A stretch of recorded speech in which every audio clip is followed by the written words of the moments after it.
আমি নিজে গিয়ে আপাকে বললাম যে আপা এখানে এটা শেষ করে দেন, আপনি বললে পুরো হাউস বলতে চাইবে, এটা ব্রাহ্মণবাড়িয়ার মান সম্মানের বিষয়। এরই মধ্যে উনি ইশারা আবার এসে চলে আসলেন, উনি একবার চলে এসে আবার গিয়ে ইশারা দিলেন। তো এটা আসলে এখানে হাইড করার কিছু নাই। ধাক্কা দিয়েছেন মনে করেন উনি, ও ধাক্কা না ঠিক ওনাকে ওকে সরিয়ে দিয়েছে। সরিয়ে দেওয়ার পরে ও এগ্রেসিভ হয়ে না এসে, ও যদি ধরেন এখানে সামনে এসে নির্বাচন কমিশনকে বলতো যে স্যার এটা কি হলো, আমাকে বলতে দেন, এটা সুন্দর। আপনার হচ্ছে আইনজীবী ছিল, কি বলে সচিব ছিলেন সাবেক, অনেক লোকজন এসেছেন যারা বিজয়নগর বাসী, আমরা দাঁড়িয়েছি বিজয়নগর বাসী হিসেবে, আমাকে বানিয়ে দিল আপনার এনসিপির লোক। এটা কেমন? তো যখন একের পর এক সবাই তথ্য উপস্থাপন করছেন, ওনার এগেনিস্টে সব চলে গেছে তথ্য সবগুলো, কারণ সবাই তো বিজয়নগরের লোক। আমি চান্দুরার মেয়ে, আমাকে জিজ্ঞেস করেন বিজয়নগর যেতে আমার কয় মিনিট লাগে, সরাইল যেতে আমাকে কত ঘন্টা লাগে, এটা আমাকে জিজ্ঞেস করেন। তো এখানে যারা ছিলেন তারা তো বিজয়নগরের লোক, তারা তো ওই হাউসের মধ্যে অনেকটা মনে করেন ওনাকে নিয়ে ঠাট্টার মতো হয়ে যাচ্ছে, কারণ উনি তো মিথ্যা তথ্য দিচ্ছেন। হাউসটা টোটালি ওনার এগেনিস্টে চলে গেছে মিথ্যা তথ্যের কারণে, অন্য কোনো কারণ না। তো একের পর এক যখন বক্তব্য দিচ্ছেন, তখন নির্বাচন কমিশন মোটামুটি তাদের আইডিয়া পেয়ে গেছে যে হাউস ওরাটাই চাচ্ছে সদরের সাথে যেন থাকে। তো নির্বাচন কমিশন থেকে বললেন যে আর কোনো বক্তব্য দেওয়া যাবে না, লাস্ট একটা বক্তব্য দিবেন। তো সবাই তখন, অনেকেই তখন 10-15 জন দাঁড়ানো, আমাকে দেন আমাকে দেন যেটা হয়। তো তখন একজন বক্তব্য দিয়েছেন, ওনার পরে এই যে এনসিপির আতাউল্লাহ বারবার বলতেছিলেন স্যার আমরা আন্দোলন করেছি, আমরা এই দেশের জন্য অনেক কিছু, যেটা অ্যাজ ইউজুয়াল বলে সবাই, আমাদেরকে একটু বলতে দেন বলে সে মাইক্রোফোনের সামনে দাঁড়িয়ে গেল। ঠিক সেই মুহূর্তে রুমিন আপা দাঁড়ালেন, হাউস থেকে সবাই তখন চিৎকার করে উঠলেন উনি যদি আবার বক্তব্য দেন তাহলে আমরাও বক্তব্য দেব। তখন আমরা সবাই আপাকে বললেন যে আপা ঠিক আছে, আপনার বলার থাকলে আপনি পরে বলেন, এখন যেহেতু সময় নাই সেই ক্ষেত্রে এটা মনে হয় এখানে শেষ করে দেওয়া উচিত। উনি কারোর কথাই শুনলেন না, সোজা ডায়াসে চলে গেলেন, এবং এনসিপির আতাউল্লাহ ছিলেন, ওকে সরিয়ে দিয়ে যেটা হয় আর কি মাইকের সামনে দাঁড়িয়ে গেলেন। তো আতাউল্লাহ আবার ব্যাক করার জন্য চেষ্টা করলেন, ওখানে হাতাহাতির পর্যায়ে হয়ে গেল। এখন এটা যে এনসিপির আতাউল্লাহ, এটা কিন্তু রুমিন ফারহানা আপু জানেন না। প্রথম কথা হচ্ছে এটা, উনি দেখছেন পুরো হাউস বিজয়নগর। এটা কালকের ঝামেলাটা পুরোপুরি ছিল রুমিন আপা ভার্সেস বিজয়নগর ব্রাহ্মণবাড়িয়া। এনসিপির ওখানে কাজ কি ছিল, মানে এনসিপির আতাউল্লাহ বা এনসিপির এখানে বিষয়টা হচ্ছে এনসিপির আতাউল্লাহর পক্ষ থেকে আতাউল্লাহ বক্তব্য দিবে, আরেকজনও কিন্তু এনসিপির বক্তব্য দিয়েছেন, আমিন ভাই নামে একজন, উনিও কিন্তু ওই একক ছিল বিজয়নগর ইস্যু নিয়ে কি একই ইস্যু হ্যাঁ, আপনাদের? একই, সবাই এক ইস্যু, হয় বিজয়নগর সবার দাবি এক ছিল যে হয় এক থাকবে, নয় ওনার ধাক্কা হতে যাচ্ছিল, মানে উনি বলছে যে ধাক্কা দেওয়ার চেষ্টা করেছে, ধাক্কা দিয়েছে, এটা তো মনে হয় না বলেছে। না, এখানে আতাউল্লাহ যখন ডায়েসে ছিল আপা ওকে সরিয়ে দিয়ে মানে ওনার কথাটা বলতে চেয়েছেন, কিন্তু নির্বাচন কমিশন থেকে বারবার সবাই বলছিলেন যে আপনাদের আর কোনো বক্তব্য নেওয়া যাবে না। তখন আমরা সবাই এখানে দেখবেন ভিডিওর মধ্যে ইঞ্জিনিয়ার খালেদ মাহবুব শ্যামল ভাই উঠে গিয়ে রিকোয়েস্ট করছেন ওনাকে, সবাই রিকোয়েস্ট করছেন যে ঠিক আছে এটা এখানে শেষ করে দেন। আমি নিজে গিয়ে আপাকে বললাম যে আপা এখানে এটা শেষ করে দেন, আপনি বললে পুরো হাউস বলতে চাইবে, এটা ব্রাহ্মণবাড়িয়ার মান সম্মানের বিষয়। এরই মধ্যে উনি ইশারা আবার এসে চলে আসলেন, উনি একবার চলে এসে আবার গিয়ে ইশারা দিলেন। তো এটা আসলে এখানে হাইড করার কিছু নাই। এখন আমি আপনাকে বলি আপা, একটা বিবেকবান মানুষ আপনি, রুমিন আপা একজন জ্ঞানী মানুষ, উনি সাবেক এমপি ছিলেন, উনি তো চাইলে নির্বাচন কমিশনের সাথে 1-to-1 কথা বলতে পারতেন, তাই কিনা আপু? এবং উনি যদি জনপ্রতিনিধি হন তাহলে এখানে 15 জন 20 জন মানুষ কথা বলার জন্য দাঁড়িয়ে আছে, তারা বারবার অনুরোধ করছে, তাদেরকে সুযোগ দিচ্ছে না। এটা বা কেমন হয় যে ওনাদেরকে বাদ দিয়ে ওনাকে আবার বলতে দিবে? এটাও তো হয় না আপু, যেহেতু বিষয়টা হয়ে গেছে ওনার এগেনিস্টে। রাগ হয়েছে, রাগ হয়ে উনি ওনার কালকের বিষয়টা ছিল একদম কিছু ছোট জেদি বাচ্চা আছে যে পাশের বাসায় খেলনা নিয়ে এটা আমার, আমি আর রাগ চেপে দিব না, এটা আমাকে দিতেই হবে, মানে এরকম হয় না যে এটা আমার না তারপরে এটা আমাকে দিতেই হবে, এরকম জেদি একটা অ্যাটিটিউড আপার মধ্যে দেখলাম। মানে এটা আসলে আপা থেকে আমরা আসলে প্রত্যাশাই করি নাই। সবাই মিলে বুঝাচ্ছিল, উনি কিছু বুঝতে চাচ্ছিলেন না। তারপর কি হলো, আমরা যেটা সংবাদ সম্মেলন হলো, তো ওখানে সবাই বললেন যে আপা গিয়ে বলেন। তো আমি তখন গেলাম, যেহেতু একক সংসদীয় আসনের বিষয় এসছে, আমি আমার পক্ষ থেকে যেটা বলার উপস্থাপন করলাম।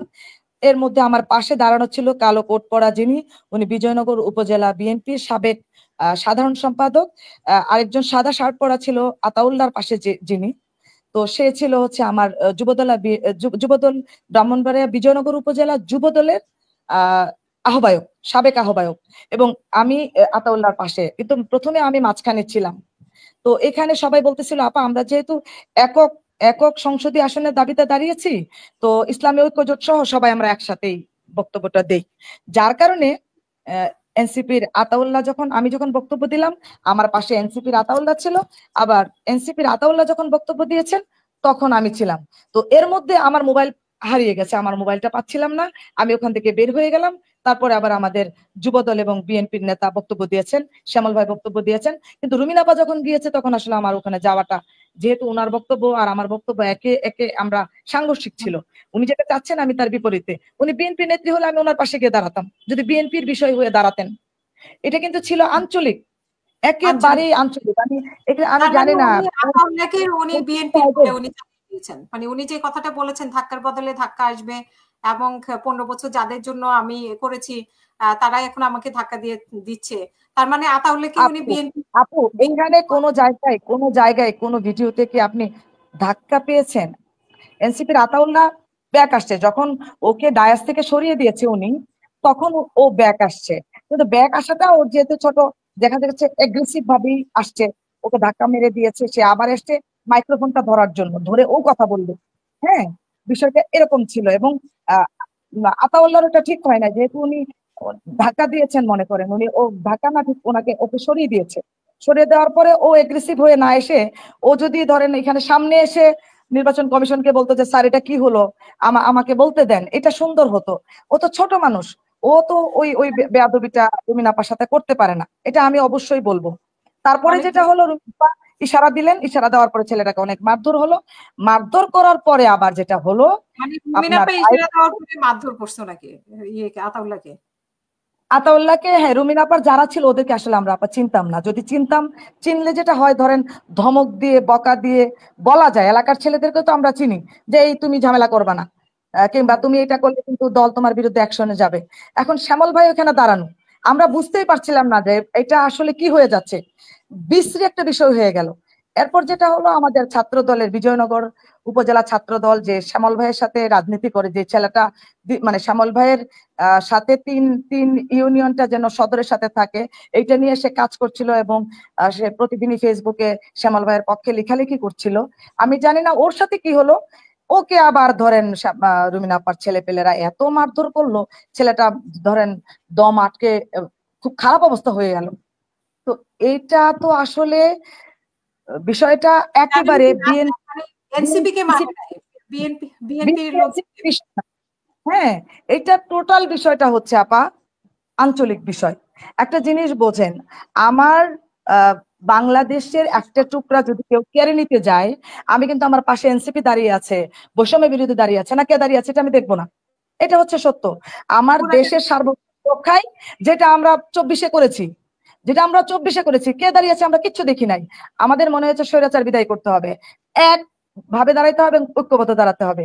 আবার আমার বিজয়নগরের যখন 3টা ইউনিয়নের বিষয় এসেছে, এটা আমার এলাকা আপা, আমি চান্দুরান মেয়ে, আমাকে নিয়ে যাচ্ছে রুমিন ফারহানা আপার আসনে, যেটা আমার কোনো প্রয়োজনই নাই এখানে। আপনার ওনার নিজের স্বার্থে এটা তো হতে পারে না। এখানে তো আমরা সামগ্রিক ভাবে গিয়েছি, আমার এখানে সাধারণ জনগণ ছিল, একজন লয়ার ছিল, ডাক্তার ছিল, এখানে আপনার হচ্ছে আইনজীবী ছিল, কি বলে সচিব ছিলেন সাবেক, অনেক লোকজন এসেছেন যারা বিজয়নগর বাসী। আমরা দাঁড়িয়েছি বিজয়নগর বাসী হিসেবে, আমাকে বানিয়ে দিল আপনার এনসিপির লোক। এটা কেমন কথা? আমরা আপা যেখানে বললেন দাঁড়িয়ে 15 বছর যাদের জন্য কাজ করেছে তারা ধাক্কা দিয়েছে। আপা আমি যদি একটা সিম্পল প্রশ্ন করি, 15 বছরের হিসাব যদি ধরেন, তার মানে উনি 2011 থেকে 25 পর্যন্ত উনি আমাদের দলের জন্য কাজ করেছেন। উনি 2011, 12, 13 মধ্যে 14 মধ্যে একটা ছবি দেখাতে পারবেন? আমি নাদিয়া পাঠান পাপন পারবো। আমি 2006-এ মামলা খেয়েছি, 7-এ মামলা খেয়েছি, সেই মামলার হাজিরা 2018 2013 পর্যন্ত দিয়েছি, 2018-তে মামলার আসামি হয়েছি এবং গ্রেপ্তার হয়েছি। এখন এভাবে বিএনপিকে কটাক্ষ না করে উনি যদি দাঁড়িয়ে এভাবে বলতেন যে এখানে যে ঘটনাটা ঘটেছে এটা অনভিপ্রেত, এটার জন্য যারাই করেছেন সেটা খারাপ, সিচুয়েশনটা উনি ক্রিয়েট করেছেন। প্রথম ক্রিয়েট করেছেন দেশনেত্রী বেগম খালেদা জিয়াকে অসম্মান করে, দেশনেত্রী বেগম খালেদা জিয়াকে মানে জনসম্মুখে একেবারে মুখোমুখি দাঁড় করে দিয়েছেন যে ম্যাডাম চাচ্ছেন না এই জনগণের সুবিধা। এটা তো আমরা জানি ম্যাডাম কেমন, আমরা জানি দেশনেত্রী বেগম খালেদা জিয়া মানে কেমন, উনি আপসহীন, বাংলাদেশের জনগণের জন্য উনি আপসহীন, দেশের জনগণের সুবিধার জন্য উনি আপসহীন। ওনাকে কেন টানা হবে? এখানে তো বিএনপির লোকজনই বেশি ছিল।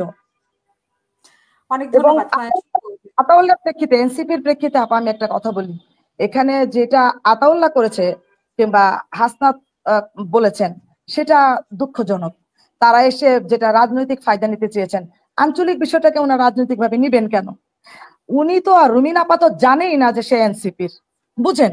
এই হাউজে আতাউল্লাহকে, এটা যদি হাসনাত আব্দুল্লাহ হইতো তাহলে মোটামুটি সবাই চিনতো। এখানে তো ওকে অনেকেই চেনে, হ্যাঁ ওকে সবাই, এখানে যে ঝামেলাটা হয়েছে সেটা ওকে বিজয়নগর বাসী হিসেবে হয়েছে। আতাউল্লাহ একটা ভুল করেছে, যেহেতু এখানে আমিও দাঁড়ানো, ওর মানে সাথে যেটা হয়েছে, আমাদের ছাত্রদলের ছেলে, ছাত্রদলের ছেলেটা এনামুল, তার সাথে যেটা হয়েছে সেটা তো আসলে বিজয়নগর বাসী হিসেবে হয়েছে। বিজয়নগর